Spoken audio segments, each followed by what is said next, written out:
Hello, my name is Yahaira Gallegos, and today I'll be presenting a formal book review on the novel The Devil's Highway by Luis Alberto Urrea, and this is the book right here.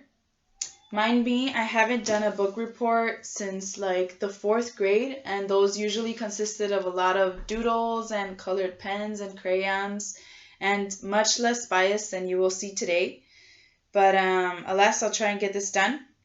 The reason I say this is because I chose this novel without a second thought.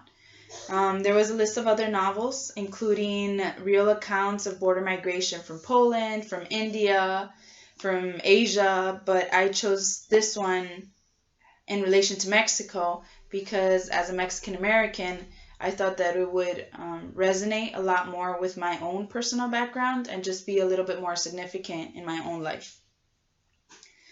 I don't regret my decision in picking this novel, but I do believe that it will have some sort of influence in my review of the novel, so that's a heads up. Another heads up is I tend to ramble a lot when speaking, so I have prepared some sort of a structured review. It's kind of like a step-by-step presentation, and I'll start off talking about the author, then about the technical aspects of the book. I'll move on to the summary, and then finally I'll kind of gather everything together and just present my own evaluation or my own review of the novel. Yes, so I'll start first things first with the author. The author of The Devil's Highway is Luis Alberto Urrea, and I'll give a couple key points on the author's, life, just to get a sense of who the narrator is. First, Urrea was born on August 20th, 1955 in Tijuana, Mexico. His family moved to the States where he was able to obtain his degree in writing from the University of California in San Diego, and then he moved over to the University of Colorado in Boulder to complete his graduate studies. He is a Mexican-American poet and novelist. He writes both fiction and nonfiction, and he has won many awards, some of those which include the 2004 Lenin Literary Award and the American Book Award as well. He was also admitted into the Latino Literary Hall of Fame, which is pretty amazing. And this book in particularly was a finalist for the Pulitzer Prize, and it is shown in the cover of his book. I know my camera is really bad, but I promise you it's on the cover of the book. Moving on, I'll focus on the technical aspects, like I said, of the book. The book is roughly a little over 200 pages long, and it is an investigative account of the journey of 26 men on the southern border of Arizona. This occurred in May of 2001.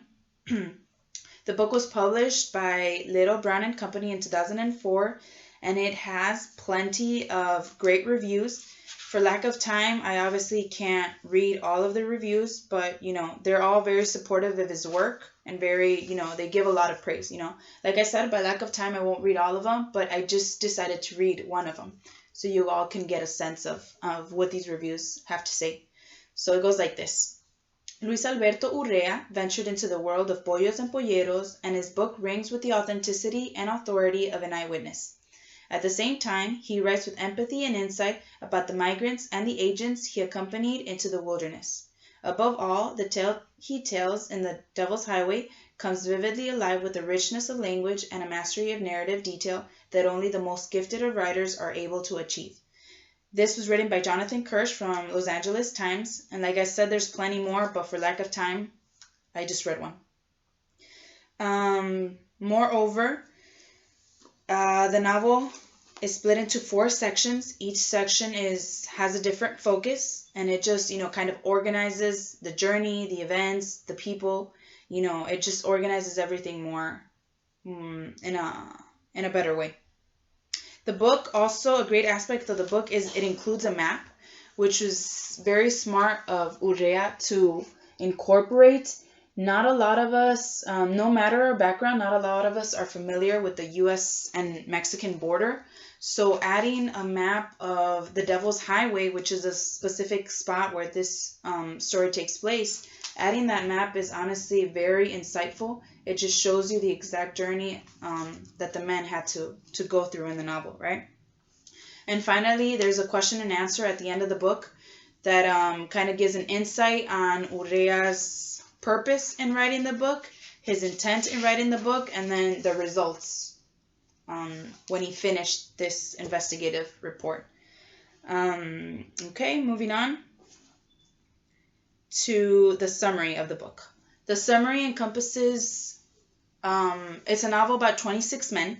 These 26 men decided to cross the Mexican border with the help of a smuggler, right? This isn't a new concept. It's been here for years. There's a lot of immigrants trying to cross the border, right?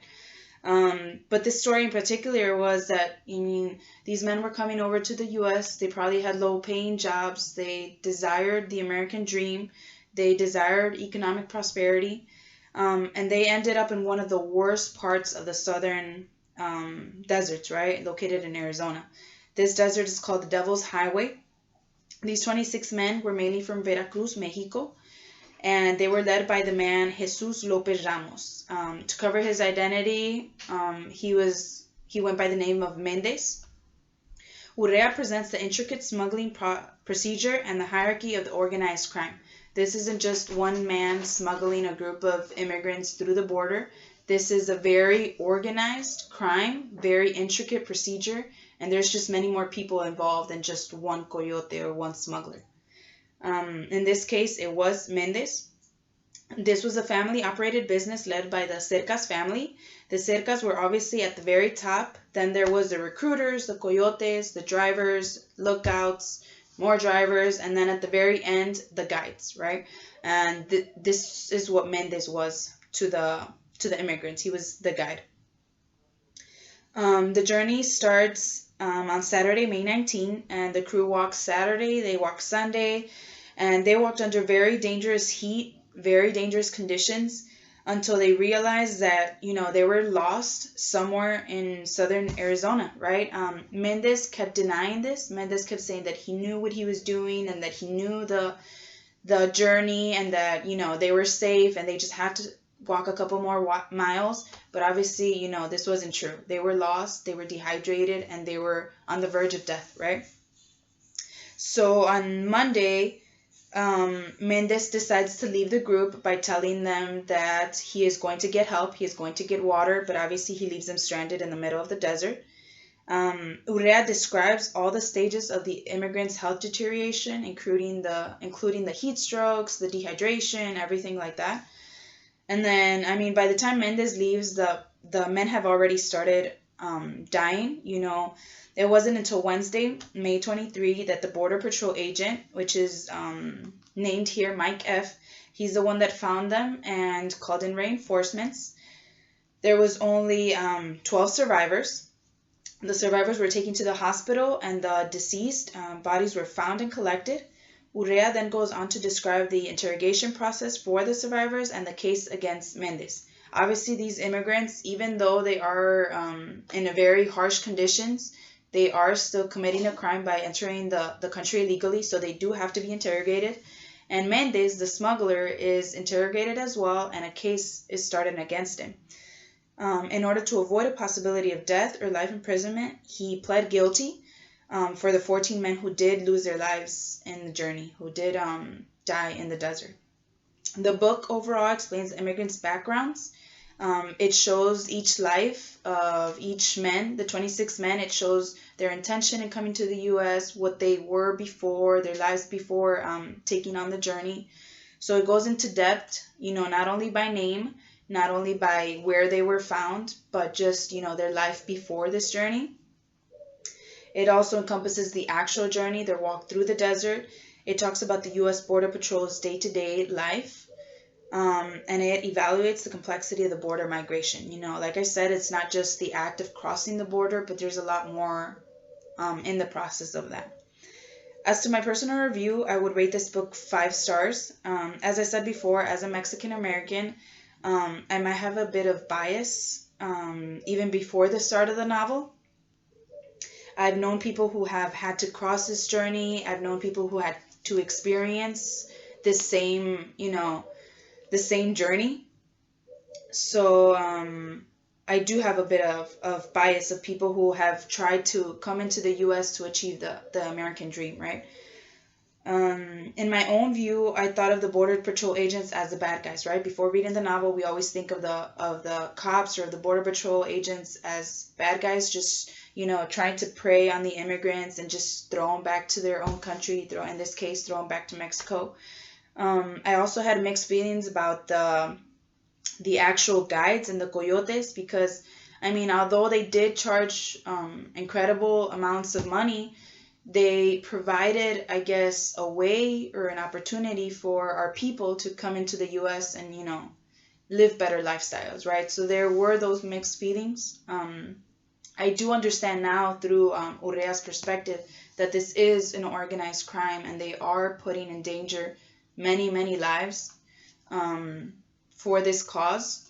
But in a way, before I read the book, there was those mixed feelings.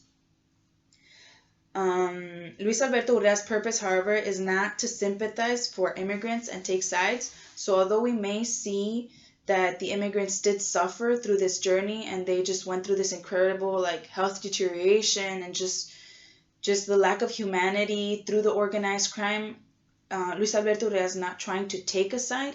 He is trying to show all the groups. And so he does a successful job of portraying all the layers of this border chaos, right? The book does not focus on one group in particular, but emphasizes with all the people involved, the agents, the immigrants, the government, and even the guides. The book shows the Border Patrol's duties that go above and beyond the arrest of immigrants. It shows the emotional side to their everyday lives and how, for the most part, they are falsely accused and harassed by people that don't even know them, right? Like I said, on my own account, I always thought of the Border Patrols as the bad guys, but after reading this novel, now I got to see what they go through, what they see, what they have to do, and that they are humane. They are trying to save the people in the border and not just harass them and hurt them, right? It also, moreover, it shows the reasons why Mexicans migrate to the U.S. and how poverty and lack of government aid pushes them to seek opportunities elsewhere. Urrea goes as far as to explain the costs of all the process, including the bills for rescue, the medical bills, and the repatriation for not only the arrested, but the deceased. So sometimes we see the American government as being selfish, as why not let Mexicans in and, boost our economy up. But in reality, the American government is taking into account all these bills from the immigrant families trying to cross over, right? And I'm not saying this as a negative view or as a burden, right? But we also have to understand what the American government is having to go through this process, right? Moreover, Urrea also sees that the understandable fear of Americans living in the U.S., right? They're seeing all these immigrants come over and they don't necessarily know to what extent, what intentions they have in coming to the U.S. But Urrea makes that pretty clear, immigrants come over to find a better opportunity, not only for themselves and for income, but for their families, back in Mexico, because that opportunity is not granted for them. Finally, even though Mendez is seen as a murderer leading those men to their deaths, we can't help but sympathize in a way for this 19-year-old boy who was driven by the idea of a better income, right? As everybody else involved, Mendez, the guide, he was in part responsible. He did, I guess, lose and leave behind these immigrants in the desert and to their death. But I mean, he was 19 years old. He was trying to get income for himself, for his family. He was trying to get a better life for himself as anybody else would have, right? He was charged with murder, so he has been arrested. And just, I think Urrea does a really, really great job of just encompassing all the groups and not just taking one side, but just empathizing with everybody and showing everybody's perspective, not just the immigrants or not just Americas, not just Mexicans. It just encompasses the whole border migration situation and how it affects each group differently. So I think he did a great job, and I know I ramble a lot, but I hope you guys got to understand my point of view and Luis Alberto's point of view in his book, The Devil's Highway. Thank you.